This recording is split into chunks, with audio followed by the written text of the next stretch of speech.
Now, the philosopher, the type of logical positivist person who dominates American and British academic philosophy today, would think that could only mean something if I wrote the sentence, "There is paper under every word on this page," and then under each one of those words I wrote the word paper, paper, paper, paper. Then he would say, "Yes, that's true. But you see, that isn't the way it is. The difficulty is, there's an incongruence between the print and the paper. If we can stand outside that, because we are diverse enough to realize that print is one process, and paper is another, they can be put together. But if you are immersed in the print, you can't see the paper. And so, if you're immersed in the kind of consciousness which simply discriminates things, you cannot realize the background. That is to say, you cannot realize the nature of space when you use only your analytical consciousness, the consciousness which looks at things bit by bit by bit by bit by nit, which I call the spotlight consciousness. If you use that alone, then you can't think anything about the continuum, the ground in which all this flourishes. But you may then go on to make a mistake if you're not following me correctly. And this is the mistake, of course, that these kinds of philosophers fall into. If I say, now, underneath all distinct things, space constitutes the ground in which they live and move and have their being, this is not quite correct. Because if I speak of space in that way, it makes it just another thing, of the same kind and nature as all the things it contains. If, in other words, I can think about space, and I can only think about it by analogy, by likening it to paper, to a mirror, to a basis, or a background, well, if I can think about it, that makes it a think, which is to say, a thing. All things are thinks. They're as much of life as you can catch hold of in one thought. That means, a think. So likewise in German, denken, to think, ding, thing. In Latin, rear, to think, res, thing. So if I make space into a think, I've somehow missed it. That's why we have to say it's a no-think. That's why, in Buddhism, it is said, the real nature of mind is no mind.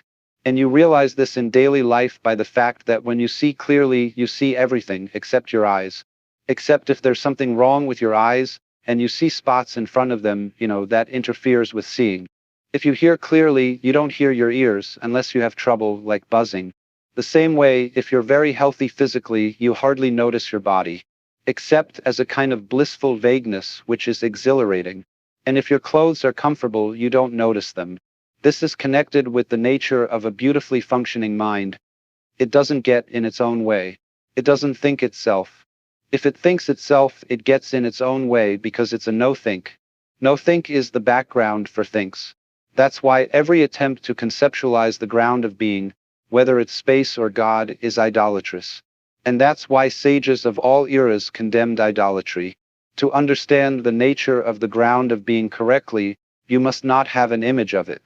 So, when you are scared of the non-being side of things, you are, as it were, frightened of your own mother. Now, of course, you may have reason to be because there are such things as devouring mothers.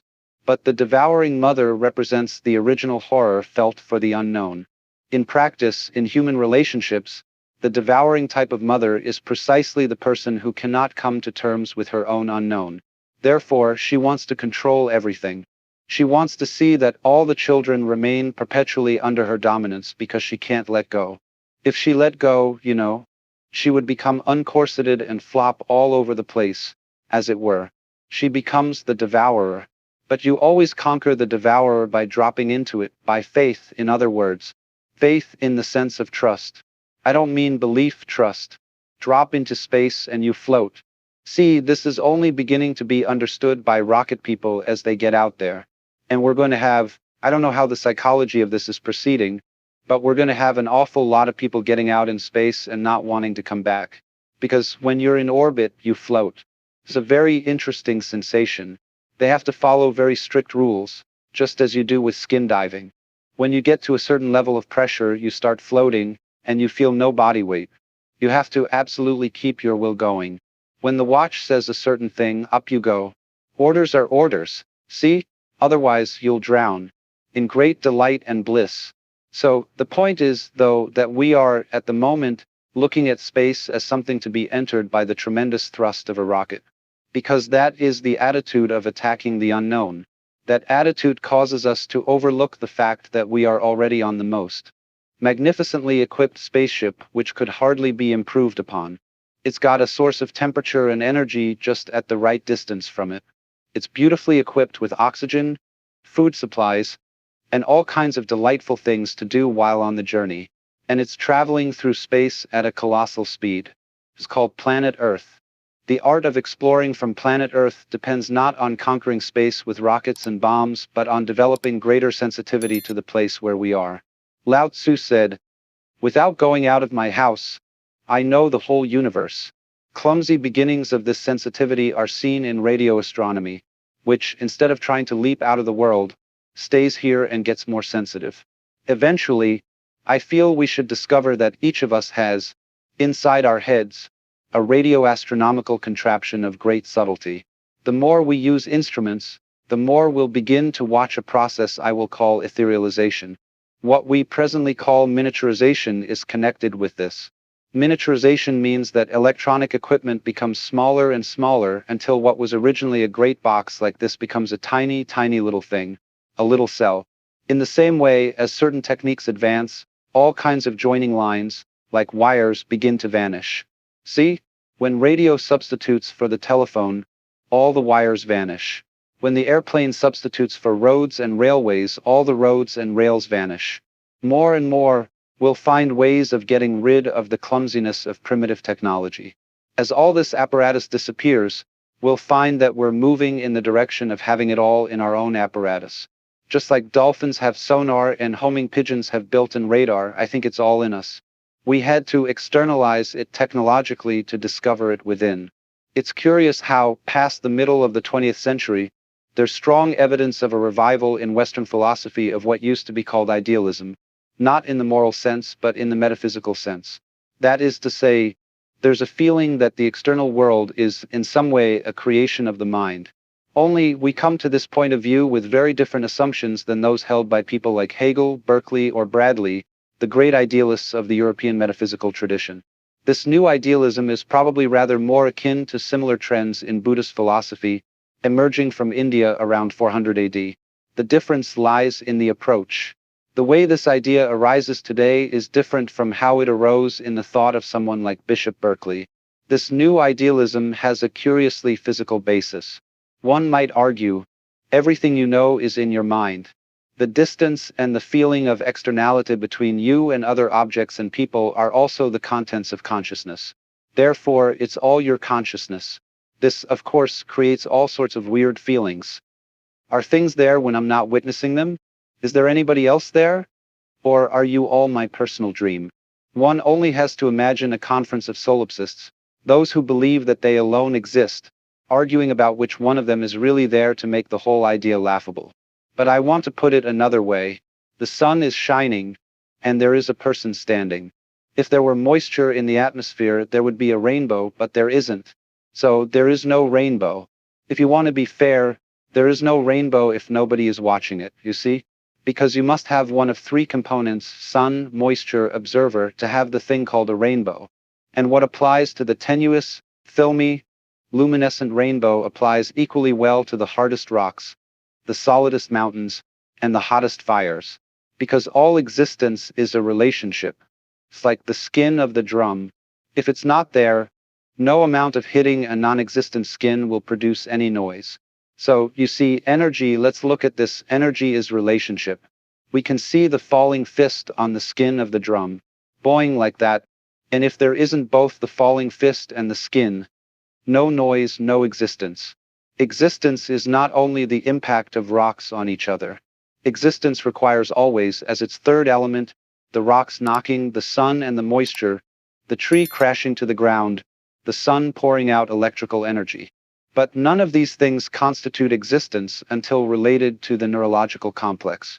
But then you have to look backward and say, at the same time, the neurological complex belongs to the same world as the sun. It's a physical pattern, physical behavior, physical energy. But it takes this complexity of pattern to evoke the world. You see, this idea is unfamiliar, and that's the difficulty in understanding it, that's all. It's a very simple idea, but it's an unfamiliar one. And it's an unfashionable one. Although, as I say, this sort of thinking is coming back to us at this time, very largely as a result of people's experiments with psychedelics. One gets the perfectly uncanny feeling of the world and oneself as simply two phases of a single process. Well, as the rainbow metaphor illustrated, we arbitrarily favor an explanation of the triangle. The impact of energies in the external world and an observer of this impact, which, as it were, energizes or realizes it, makes them real. The difficulty we have is our prejudice that it's the two forces out there that are real, and the observer is irrelevant to the reality of the situation. That's what we're really saying. It goes back to the whole notion that man himself is irrelevant. Man is conceived as something, therefore, that is irrelevant in various ways. He could be said to be irrelevant because he is a spiritual visitor from another world altogether. Or, he could be said to be irrelevant because he's unimportant. He makes very little difference to the total universe. He's very small. But when you get this kind of thinking, you want to go back and ask, why do people want to believe that man is irrelevant? In all theories of this kind, look for some sort of, ask the question, what do these people want to achieve by their theory by holding this stance? And it was fashionable in the 19th century to look upon man as irrelevant, for some very sound political reasons. I may sound a little bit like a Marxist in saying this, but when you're on the rampage, you have to believe either that you're the representative of God Almighty, doing everything at His bidding, or that what you're doing isn't really very important. Either position will give you an alibi for behaving like a barbarian. So, the great put down of man, that our little affairs are of no concern to God. Thank heaven He's not watching anymore. Then we can get away with murder, which is what we wanted to do. In the colonization doings, especially of the 19th century, and the outrages of the two world wars, the idea was, there is no God watching anymore. The teacher is out. Boys, let's raise hell. That was a way of getting rid of the teacher. God is dead. Let's have a drink. And as a result of this, it became so fashionable to think of man as merely unimportant, a little victim of the cosmic trap.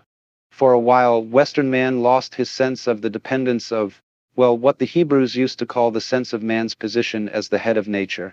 When you hear people's comments today on that old myth, that man is the head of nature, they come back in a very funny way. They say, oh, that's the most conceited point of view. Man is part of nature. Yes, but why is it that the naturalists who think that man is part of nature are always fighting nature? Because they don't understand what it means to be the head of nature. Every creature is the head of nature in its turn. And we all take turns because it's taking turns that makes the world go round. Every creature in its turn is the head of nature, because each creature creates the world in its own image. So, each creature as a creator of the world is man. Man simply means the middle position. This is the whole idea of man, the middle way, the mean.